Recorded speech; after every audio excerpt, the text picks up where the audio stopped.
ফেব্রুয়ারি 3 তারিখ থেকে ফেব্রুয়ারি মাসের 10 তারিখ অবধি কিন্তু 4টে রাশিকে খুব সতর্কভাবে থাকতে হবে। এই ফেব্রুয়ারি 3 তারিখ থেকেই কিন্তু বুধ কুম্ভ রাশিতে থাকছে এবং ধনিষ্ঠা নক্ষত্রে থাকছে। বুধ ধনিষ্ঠা নক্ষত্র, যেটা মঙ্গলের নক্ষত্রে থাকছে, এবং এখানে থেকে কিন্তু 4 রাশিকে একটু সাবধানে থাকতে হবে, বিশেষ করে ফিনান্সিয়াল লস, আর্থিক ক্ষতি, এবং যারা শেয়ার মার্কেটে ইনভেস্ট করার কথা ভাবছো কিন্তু তাদেরকে বিশেষ সাবধানে থাকতে হবে।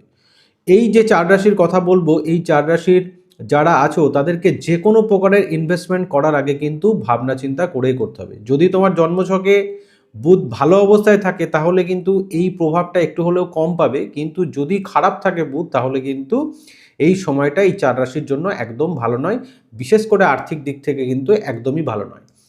এই 4 রাশি যেটা বলছি সেটা প্রথম রাশি হচ্ছে কর্কট রাশি, কর্কট রাশিকে অবশ্যই সতর্ক থাকতে হবে।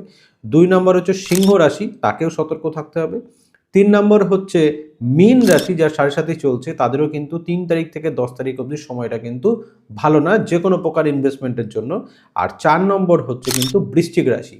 এই 4 রাশিকে কিন্তু অবশ্যই সাবধানে থাকতে হবে, কারণ যদি বুধ কোনো রকমভাবে জন্মছকে খারাপ থাকে তাহলে কিন্তু আর্থিক ক্ষতি কিন্তু হবে। তো সেই জন্য সতর্ক কিন্তু থাকা খুব জরুরি।